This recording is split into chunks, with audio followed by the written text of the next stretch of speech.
mendapatkan bantuan maksimal sebesar 3 juta per orang per semester. Jadi Bapak Ibu dari Pak Presiden dan juga Pak Menteri sudah menginformasikan dan mudah-mudahan Bapak Ibu semuanya sudah juga mendapat informasi ini dan pada pagi hari ini mendapatkan penguatan lagi sejauh mana sih program ini, apa syarat-syaratnya juga bagaimana, mungkin nanti lini masanya dan seterusnya.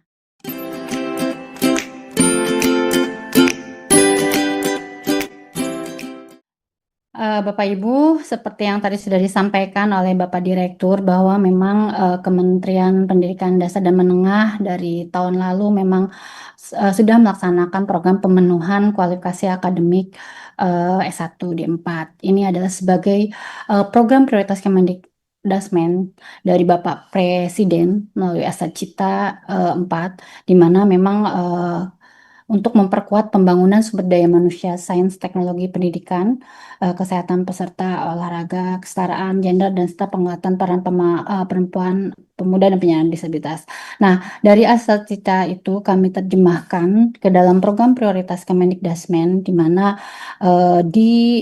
peningkatan kualifikasi, kompetensi, dan kesejahteraan guru. Next, Bapak Ibu. Nah, Bapak Ibu, untuk pemenuhan kualifikasi S1 D4, kami memiliki banyak dasar hukum di mana memang untuk pemenuhan kualifikasi kami berdasar pada tentunya pembukaan Undang-Undang 1945, juga Undang-Undang 20 tahun 2023 tentang Sistem Pendidikan Nasional dan Undang-Undang 14 tahun 2005 tentang guru dan dosen. Dan tentunya juga kami juga punya dasar hukum terkait PP 74 tahun 2008 tentang guru, serta Permendikdasmen tentang standar pendidikan dan tenaga pendidikan, dan juga Permendikbudristek nomor 41 tahun 2001 tentang RPL, Kepdirjen Dikti-Ristek, dan juga Perdirjen GTP. Jadi Bapak Ibu, untuk pelaksanaan pemenuhan kualifikasi kami alhamdulillah memiliki dasar hukum yang kuat, sehingga memang untuk pemenuhan kualifikasi ini memang harus dilaksanakan ya, karena memang ini sebagai amanah juga dari undang-undang juga. Next. Bapak Ibu, terkait pemenuhan kualifikasi S1 D4 guru, memang guru sebagai tenaga profesional pada jenjang pendidikan dasar, pendidikan menengah, dan juga tentunya pendidikan anak usia dini pada jalur formal. Jadi untuk itu maka memang perlu memenuhi standar mutu pendidikan agar kualitas pendidikan juga dapat ditingkatkan. Juga berdasarkan Undang-Undang Nomor 14 Tahun 2005 bahwa disebutkan guru wajib memiliki kualifikasi akademik minimal sarjana atau diploma 4. Dan sampai saat ini Bapak Ibu terdapat 177.393 guru pendidikan formal yang belum memiliki kualifikasi S1 D4. Ini sumbernya masih Dapodik Desember 24, tapi memang Bapak Ibu mungkin mudah-mudahan sih memang masih terupdate gitu ya Bapak Ibu, mudah-mudahan tidak sebesar ini. Tapi meskipun begitu, kami dari Kemendikdasmen terus berupaya mendorong Bapak Ibu untuk yang belum S1 untuk mengikuti program ini. Next.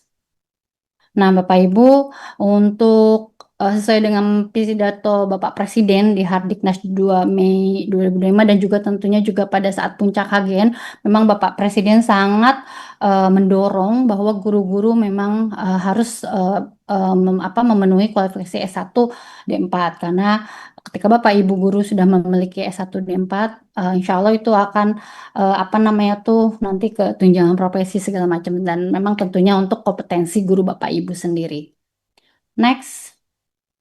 Dan sejampang dengan itu Bapak Menteri juga sangat concern, memang Bapak Menteri juga sudah mengumumkan bahwa untuk pemberian bantuan afirmasi kualifikasi S1 D4 pada tanggal 2 Mei juga disampaikan bahwa para guru yang belum memiliki kualifikasi S1 D4 mendapatkan bantuan maksimal sebesar 3 juta per orang per semester. Jadi Bapak Ibu dari Pak Presiden dan juga Pak Menteri sudah menginformasikan, dan mudah-mudahan Bapak Ibu semuanya sudah juga mendapat informasi ini, dan pada pagi hari ini mendapatkan penguatan lagi sejauh mana sih program ini, apa syarat-syaratnya juga bagaimana, mungkin nanti lini masanya dan seterusnya. Next. Nah, Bapak Ibu, berdasarkan Dapodik cut off Juni 2025 memang masih cukup banyak ya Bapak Ibu guru-guru yang belum S1. Ini sudah di breakdown juga dan juga totalnya dari keseluruhan ASN dan juga non ASN terdapat 177.393 guru yang belum S1. Ini merupakan PR juga untuk kami Bapak Ibu karena memang kami juga apa mendorong Bapak Ibu untuk melanjutkan kualifikasi S1 D4. Nah, Bapak Ibu, ini diambil dari cut off Juni 2025 dan mudah-mudahan gitu ya, ini juga bisa berkurang karena memang eh, di lapangan mungkin ada beberapa guru-guru yang sebetulnya sudah S1 tapi mungkin tidak mengupdate di Dapodik. Nah, itu juga menjadi PR ya gitu. Tapi mudah-mudahan sih memang Bapak Ibu guru-guru sudah lebih aware dan sudah berkualifikasi S1 D4. Next. Nah, Bapak Ibu, ini kami breakdown untuk masing-masing sasaran gitu ya, dari untuk PAUD, juga Dikdas dan ada SLB dan Dikmendiksus gitu ya, Dikmen, SMA SMK. Jadi untuk guru guru PAUD, kami coba breakdown per provinsi. Memang sini sudah terlihat bahwa memang masih ada beberapa tuh banyak guru-guru yang belum S1. Cukup lumayan gitu ya Bapak Ibu ya yang belum S1 dan ini juga untuk sasarannya kami juga breakdown afirmasi dan reguler. Dan ini yang merupakan apa namanya itu potensi atau sasaran guru-guru yang tentunya diharapkan bisa mengikuti program pemenuhan kualifikasi akademik S1 D4. Next. Untuk guru SD juga lumayan cukup banyak juga Bapak Ibu. Jadi memang jika ditotalkan memang masih ada ratusan dan juga ribuan per provinsi ya Bapak Ibu. Dan ini juga challenge untuk kami gitu ya. Bagaimana mendorong Bapak Ibu untuk bisa mengikuti gitu ya Bapak Ibu khususnya guru-guru SD untuk bisa mengikuti program pemenuhan kualifikasi S1 D4 juga. Next. Nah, Bapak Ibu, untuk SLB sendiri memang ini kami juga memetakan untuk Dapodik cut-off Dapodik Juni 2025 dan memang sudah difilter masa kerja 3 tahun ada sebanyak 756. Ini adalah potensi untuk sasaran penerima bantuan kualifikasi guru SLB dan sudah dipetakan per provinsi. Memang kalau untuk SLB sendiri jumlahnya memang tidak sebanyak PAUD dan guru SD. Tapi ini juga sama menjadi challenge untuk kita juga gitu karena untuk mungkin untuk SLB karena kehususan juga dan mungkin LPTK LPTK penyelenggara RPL-nya juga sangat terbatas. Next. Nah, Bapak Ibu, eh, untuk pemenuhan kualifikasi 2025 memang sudah dilaksanakan dan kemarin memang berfokus pada guru PAUD dan juga SD gitu ya, karena memang sudah Bapak Ibu tadi lihat sendiri bahwa potensinya sangat cukup luar biasa banyaknya, sehingga memang 2025 kami fokuskan di guru PAUD dan guru SD. Namun untuk tahun 2026 kami juga memfokuskan menambahkan juga untuk guru SMP, SMA, dan SMK. Hanya memang untuk tahun 2026 gitu ya, khususnya untuk mapel-mapel tertentu yang memang selaras antara Dikmen dan Dikdas, artinya maksudnya guru SMP, SMA, SMK, eh, kami memetakan ada 9 mapel yang memang selaras sehingga potensi-potensi untuk guru yang guru SMP, SMA, SMK yang memang berpotensi untuk mendapatkan atau mengikuti program pemenuhan kualifikasi akademik ada sebanyak 13.058 gitu. Jadi memang inilah yang tahun ini insya Allah akan mulai dibuka untuk bantuan kualifikasi S1 eh, D4 gitu ya Bapak Ibu. Jadi sebanyak 13.658 potensinya dengan masa kerja di atas 3 tahun. Ada bahasa Indonesia, bahasa Inggris, BK, IPA, IPS, Matematika, Penjas Orkes, PPKN, dan juga TIK. Nah, ini cukup lumayan banyak Bapak Ibu ketika kita gabungkan untuk data potensinya. Next. Nah, Bapak Ibu, untuk program pemenuhan kualifikasi akademik S1D4 ini dari tahun lalu memang kita menggunakan strateginya melalui RPL, di mana dengan jalur RPL tipe A bahwa perolehan kreditnya dengan pengakuan hasil belajar yang diperoleh dari pendidikan non formal atau informal dan juga pengalaman kerja setelah lulus jenjang pendidikan menengah atau bentuk lainnya yang sederajat, sehingga pengakuan capaian tersebut dapat dilakukan secara parsial dan diberikan dalam bentuk perolehan SKS itu ya Bapak Ibu. Jadi memang untuk bantuan ini kita tidak dengan standar S1 tapi dengan RPL, jadi rekognisi pembelajaran masa lampau. Nah, untuk program pemenuhan ini memang ada terbagi dua, ada afirmasi dan juga reguler. Di mana memang untuk afirmasi sendiri memang untuk usianya adalah di atas 47 sampai 55 tahun. Dan masa kerja paling sedikit adalah 3 tahun dan tentunya harus terdaftar di Dapodik. Nah, untuk afirmasi ini nanti Bapak Ibu gitu ya, jika memang Bapak Ibu ada di persyaratan ini nanti akan langsung mendapatkan pengakuan RPL sebanyak 70% SKS, sehingga Bapak Ibu di program afirmasi ini hanya mengikuti pembelajaran di LPTK selama 2 semester melalui bauran dan tugas akhir dalam bentuk selain skripsi gitu ya Bapak Ibu ya. Nah, sedangkan untuk reguler ini berlaku untuk guru-guru yang berusia di bawah 47 tahun. Dan untuk masa kerjanya sama, jadi paling sedikit adalah 3 tahun dan tentunya terdaftar di Dapodik. Nah, untuk reguler ini agak berbeda ya Bapak Ibu. Jadi untuk reguler Bapak Ibu yang ada di kriteria masuk kriteria ini akan mengikuti RPL dengan pengakuan 50% sampai 70% SKS.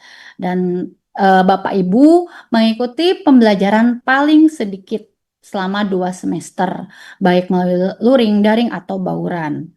Nah, untuk khusus untuk guru PAUD mengikuti diklat berjenjang yang telah mendapat pengakuan sejumlah 45 SKS. Jadi mudah-mudahan Bapak Ibu sudah cukup ini ya memahami. Jadi ada dua pendekatan itu ya, ada afirmasi dan juga reguler. Next. Nah, Bapak Ibu, untuk program pemenuhan kualifikasi akademik S1 dan 4 itu memang tujuannya ya selain mempercepat pemenuhan kualifikasi akademik S1 D4 guru, juga tentunya untuk meningkatkan kompetensi Bapak Ibu guru dalam memberikan layanan pembelajaran sehingga diharapkan akan berdampak ya baik untuk Bapak Ibu guru, untuk satuan pendidikan, untuk peserta didik dan juga tentunya untuk dinas pendidikan ya sebagai mungkin mitra kami juga gitu ya. Jadi diharapkan dengan adanya program ini dapat meningkatkan kompetensi guru, juga dapat juga membangun motivasi dan juga semangat belajar Bapak Ibu guru sepanjang hayat, dan tentunya untuk satuan pendidikan bisa meningkatkan kualitas pembelajaran, meningkatkan kualitas penyelenggaraan satuan pendidikan, dan juga tentunya untuk peserta didik ya Bapak Ibu. Sehingga jika Bapak Ibu sudah meningkat kompetensinya gitu ya, khususnya udah S1, setidaknya dampaknya akan terasa untuk peserta didik. Jadi Bapak Ibu mungkin peserta didik dapat pembelajaran yang lebih menyenangkan, atau lingkungannya juga lebih menyenangkan, mungkin meningkatkan kepercayaan diri dari peserta didik. Nah, untuk dinas pendidikan sendiri dapat meningkatkan standar pelayanan minimal pendidikan gitu ya. Tentunya juga akan meningkatkan kualitas pendidikan di daerahnya, karena jika seluruh guru-gurunya di daerah tersebut S1 kan itu pertama sudah sesuai dengan undang-undang dan juga tentunya kompetensinya sudah lebih meningkat ya Bapak Ibu. Next. Nah, Bapak Ibu, untuk sasaran tadi mungkin sudah disampaikan juga ya. Jadi memang untuk tahun ini gitu ya Bapak Ibu, sasaran yang akan menjadi sasaran program ini adalah taman kanak-kanak, sekolah dasar, Ini baik untuk guru SAN dan non-ASN ya Bapak Ibu ya. Jadi guru ASN dan non-ASN pada taman kanak-kanak, sekolah dasar, sekolah SMP, SMA, SMK, dan juga sekolah luar biasa. Nah, memang ini ada challenge tersendiri ya Bapak Ibu. Tadi sudah disampaikan oleh Mas Made bahwa tahun lalu target untuk guru PAUD dan Dikdas 12.500 dan alhamdulillah terpenuhi. Namun untuk tahun 2026 Bapak Presiden gitu ya, Bapak Presiden, Bapak Menteri gitu, memang menargetkan sebanyak 150.465 dan ini memang challenge sekali untuk kami juga gitu ya. Mudah-mudahan Bapak Ibu guru mengikuti program ini karena ini target ini memang diharapkan bahwa guru-guru semuanya S1 gitu ya Bapak Ibu sehingga memang tahun ini cukup banyak sasarannya sebanyak 150.465 dan untuk guru SMP ya mapel SMP dan SMA SMK gitu memang hanya dibuka untuk 9 mapel. Jadi tadi saya sampaikan yaitu penjas orkes untuk saat ini ya Bapak Ibu ya, penjas orkes, TIK, bahasa Inggris, matematika, BK, bahasa Indonesia, PPKN dan juga IPS. Next.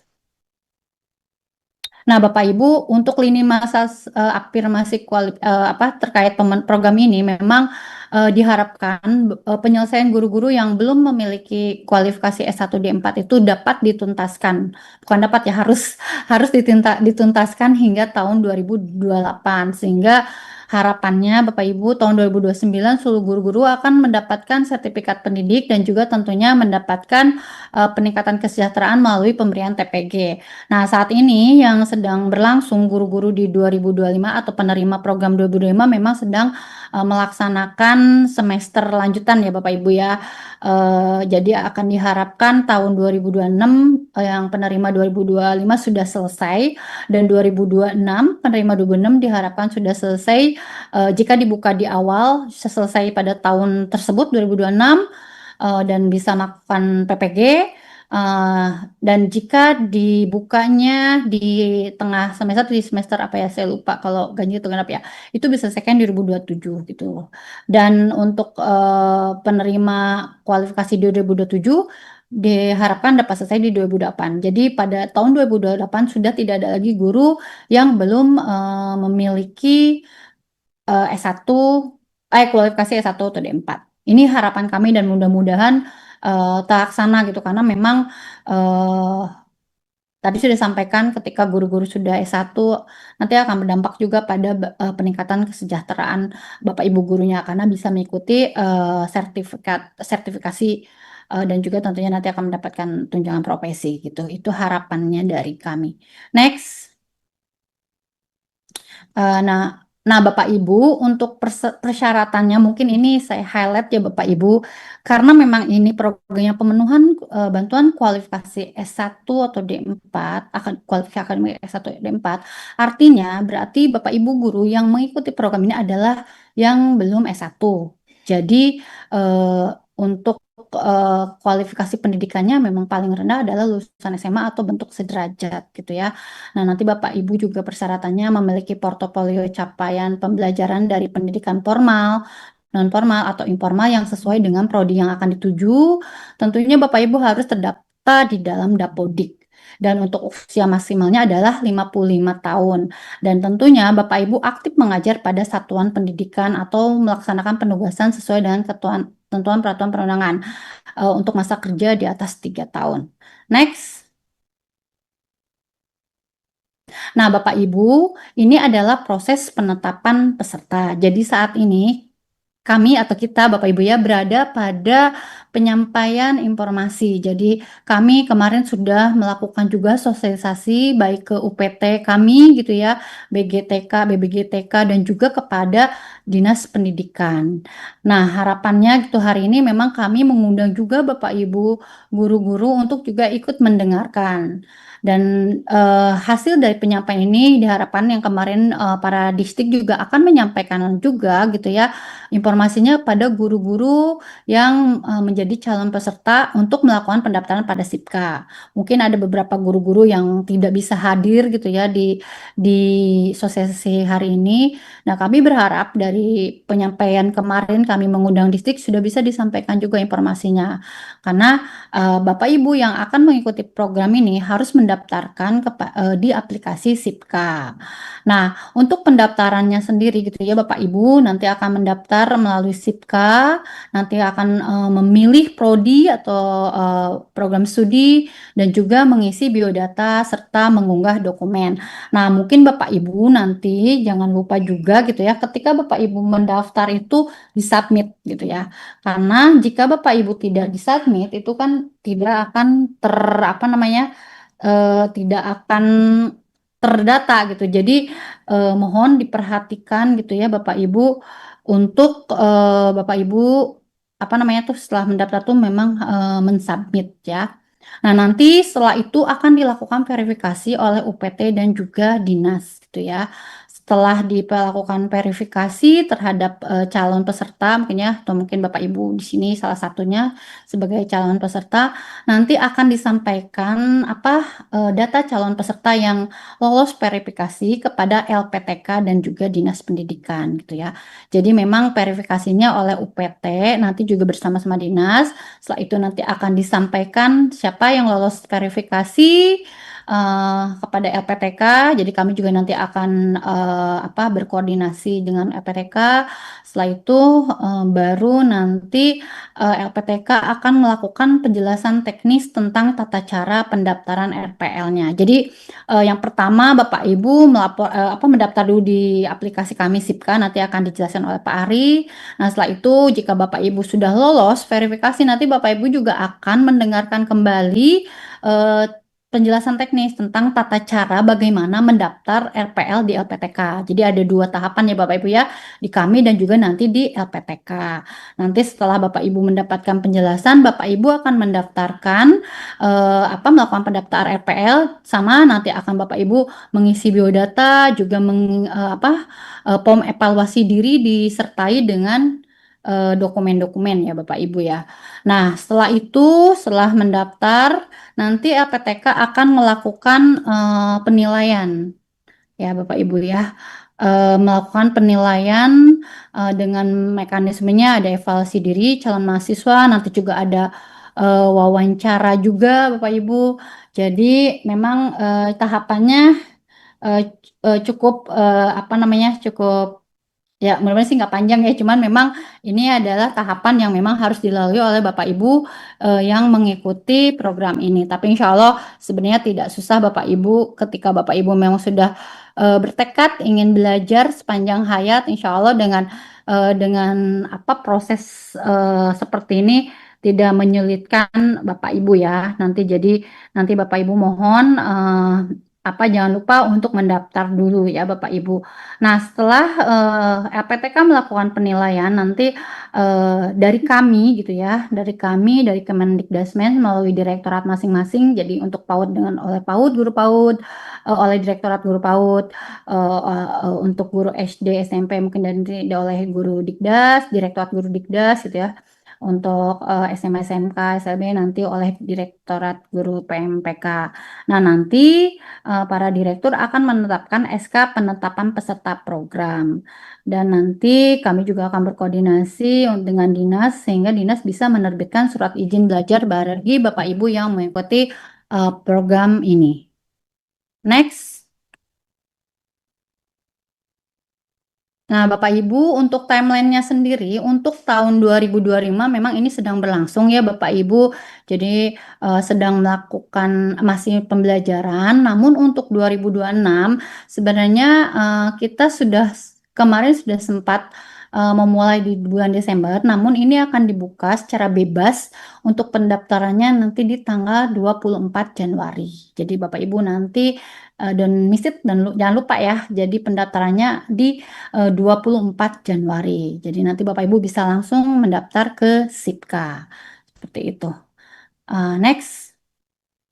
Nah, Bapak Ibu nanti setelah Bapak Ibu mendaftar di Januari di 24 Januari itu nanti akan dilakukan perval dulu di UPT gitu ya. Setelah itu nanti ini di rentang Januari Februari ya Bapak Ibu. Setelah itu nanti akan yang lolos akan melakukan pendaftaran di LPTK. Nah, diharapkan di bulan Maret itu sudah ada perkuliahan Bapak Ibu ya untuk gelombang satu yang kemarin ya Bapak Ibu dan untuk gelombang 2 yang saat ini yang 2026 gitu ya Bapak Ibu dan untuk gelombang 3 diharapkan juga bisa melakukan pendaftaran di akhir Juli gitu ya. Nah, setelah itu diharapkan nanti mungkin untuk gelombang 2 di September masih perkuliahan gitu ya. Eh, dan nanti mungkin untuk yang gelombang satu di September kita akan melaksanakan wisuda gitu ya Bapak Ibu. Jadi nanti akan ada wisudanya gitu ya. Begitu Bapak Ibu. Next. Nah, Bapak Ibu sebenarnya memang belajar dari kemarin tahun lalu memang ini cukup challenge juga ya Bapak ya, cukup menantang juga gitu ya karena memang kami memiliki data potensi tapi yang tadi disampaikan juga terkadang di lapangan cukup berbeda. Mungkin ada beberapa Bapak Ibu guru yang mungkin belum mengupdate atau mungkin susah dihubung apa ya kurang ya tidak kurang update gitu ya. Jadi datanya kurang update sehingga memang menjadi kendala untuk kami gitu ya di 2025. Jadi memang pada saat pelaksanaan di 2025 ada beberapa kendala yaitu salah satunya adalah terkait validitas data guru. Memang kami aku ini emang agak cukup menantang kami gitu karena memang validitas ini yang sangat penting karena ini yang akan menjadi tolak ukur gitu ya Bapak Ibu apakah betul belum S1 atau seperti apa gitu karena memang untuk program ini memang untuk guru-guru yang belum S1 ya Bapak Ibu dan mungkin juga karena memang ini untuk pendaftaran banyak melakukan secara digital pendaftaran jadi memang ada beberapa guru yang mungkin ada kesulitan seperti tapi insya Allah sih sebenarnya dari kami juga sudah cukup ini ya menyiapkan pertanyaan apa namanya jika ada yang bertanya segala macam. Dan mungkin juga ada beberapa guru yang tidak memiliki laptop atau jaringan internet terbatas gitu ya sehingga ini yang menjadi kendala untuk kami gitu ya untuk program di tahun 2025 dan selain itu juga mungkin ada beberapa atau tidak semua PTK memiliki platform LMS RPL. Ada juga mungkin Dignas Pendidikan yang tidak memproses izin belajar sehingga itu menjadi menjadi kendala untuk Bapak Ibu gurunya dan ada juga Bapak Ibu yang mengundurkan diri gitu ya. Ada juga mungkin yang meninggal dunia dan untuk penilaian portofolio RPL sendiri gitu ya Bapak Ibu ini perlu waktu ya Bapak Ibu karena kan dari LPTK juga membaca dokumen-dokumen Ibu karena itu kan harus disesuaikan dengan SKS-nya nanti. Jadi inilah adalah kendala-kendala yang terjadi di 2005 dan mudah-mudahan gitu ya Bapak Ibu di 2026 kita bisa meminimisasi kendala ini dan mudah-mudahan tidak ada. Jadi peran serta dari Dinas Pendidikan, UPT dan tentunya Bapak Ibu guru yang akan mendaftar gitu ya akan mengikuti program ini sangat perlu ya sangat dibutuhkan oleh kami. Next. Nah, terima kasih. Mungkin itu Bapak Ibu mudah-mudahan sedikit mencerahkan Bapak Ibu gitu terkait program ini. Jadi Bapak Ibu ini adalah salah satu ikhtiar kami dari Kementerian Pendidikan Dasar dan Menengah untuk untuk meningkatkan kompetensi Bapak Ibu guru yang belum S1 menjadi S1. Harapannya Bapak Ibu guru yang belum S1 bisa mendaftar dan menjadi peserta pada program pemenuhan kualifikasi S1 D4 di tahun 2026 ini.